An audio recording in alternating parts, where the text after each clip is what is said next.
Questa è una Aprilia Touareg Rally 250 del 1986. È una seconda serie, la prima serie è del 1984. Sono state prodotte solo 150 modelli per ciascuna serie, quindi 3 serie, ciascuna da 150 modelli, quindi è abbastanza rara da trovare sul mercato. Si trovano un po' i 125, ma diciamo nelle edizioni rally specialistiche sono abbastanza poche.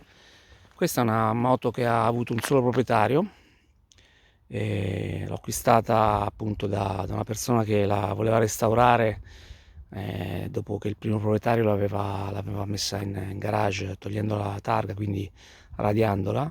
Poi non ha completato il restauro e quindi l'ho presa io. È una moto che è incredibile perché unisce il gusto di avere una moto due tempi enduro anni 80, però senza le problematiche, diciamo, delle moto due tempi da gara.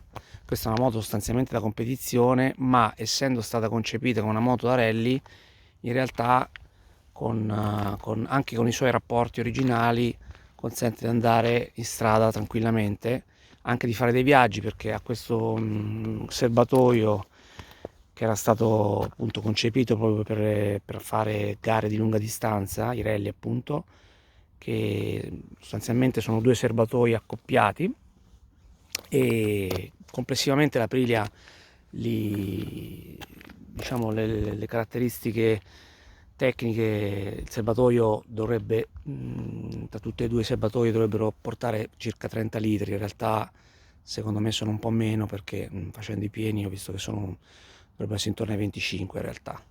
Però è una moto che chiaramente, nonostante i consumi importanti, comunque consente di farci con un pieno a entrambi i serbatoi, consente di fare circa 270 km, quindi diciamo che è una moto che consente di fare dei viaggi e ha i rapporti giusti, quindi non esageratamente corti, per poter essere anche utilizzata su strada. Diciamo, la mia moto rispetto a quella che è la configurazione originale ha solo qualche piccolo dettaglio non originale. Uno è questo parafango, e anche l'anteriore sostanzialmente, che è un parafango non esattamente originale. L'altra cosa è il manubrio, quindi questo manubrio è più moderno rispetto a quello in ferro originale dell'Aprilia. Io poi ho fatto montare questi pesi laterali per contenere un pochino le vibrazioni, e le manopole non sono originali, e tutto il resto sostanzialmente, quindi diciamo il 97-98% della moto è sostanzialmente esattamente di fabbrica, e quindi ha tutti i suoi pezzi, scarico, espansione, diciamo tutta fondamentalmente originale. Qui la sua mascherina con appunto la griglia, qui c'è l'impianto di raffreddamento ad acqua, freno a disco. Ecco, le gomme sono un po' consumate, andranno presto sostituite, perché è un po' che ormai ci vado e vado anche sia su strada che fuori strada, e ora sono abbastanza consumate. Ecco, le frecce, queste qua non sono anche queste originali, ma le ho messe io proprio per preservare quelle originali, che sono un pochino delicate, sono anche molto più sporgenti, perché hanno una forma, diciamo, tipo parallelepipedo, trapezoide anzi, più grosse, quindi c'è il rischio che poi quando uno sale in sella le possa rovinare sbattendoci con il calcagno. È una moto eccezionale perché è in grado è una vera tuttoterreno fondamentalmente. Non è rumorosissima perché comunque ha un silenziatore, quello originale, non è particolarmente rumorosa.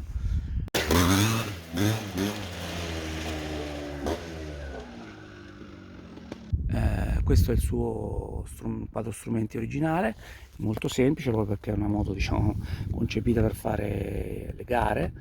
Questi sono i suoi chilometri originali, quindi poco meno di 11.000 chilometri.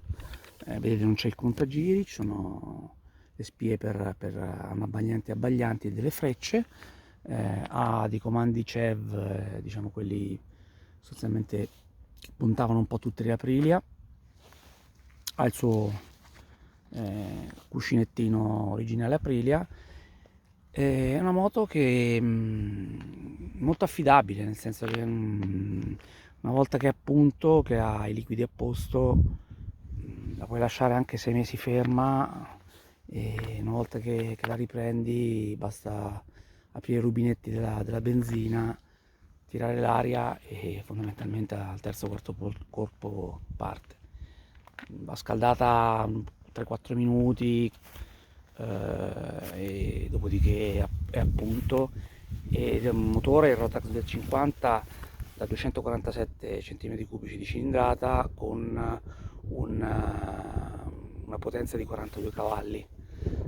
Il motore Rotax è molto bello diciamo da guidare perché ha una coppia progressiva, quindi non dà particolari calci, è una moto che si impenna se dai di gas in seconda, di gas ovviamente senza sfrizionare, ma se non metti i rapporti quelli proprio da cross è una moto che allunga, quindi non è una moto diciamo che ha quella coppia violenta come tutti i Rotax, ha però una schiena molto importante ed ha anche un bel allungo.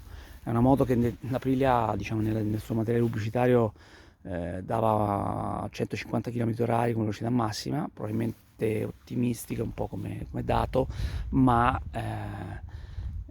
sostanzialmente arrivi ai 120 abbastanza serenamente senza sforzarla troppo, e c'è ancora un bel po' diciamo, di birra da dare. Diciamo, una moto che se la porti al massimo può raggiungere almeno i 140, ma non è quello il gusto di questo tipo di moto. Ovviamente è il tiro che a ogni marcia con motore Rotax trovi sempre una spinta, una coppia molto importante, quindi che non si esaurisce subito, ma c'è anche un allungo. È una moto che può essere utilizzata anche per andarci in due, comodissima, la sella, anche la posizione di guida è molto, molto comoda. Io appunto ho montato questi tappi per smorzare un pochino le vibrazioni, perché ovviamente è una moto, diciamo, che ha 40 anni e due tempi, quindi ha delle vibrazioni, ma tutto sommato abbastanza contenute. Sopra i 90 all'ora cominciano a essere avvertite in modo abbastanza importante. Ma fuori strada è eccezionale, è una moto da 105 cavalli di peso circa, e quindi diciamo è leggerissima, è alta, ma alla fine quando uno si siede, diciamo, la sospensione comunque un pochino, diciamo che è una sospensione fuori strada, quindi un pochino cede, ma il giusto, diciamo, quindi anche i ritorni giusti. Forcella da 42, ottima.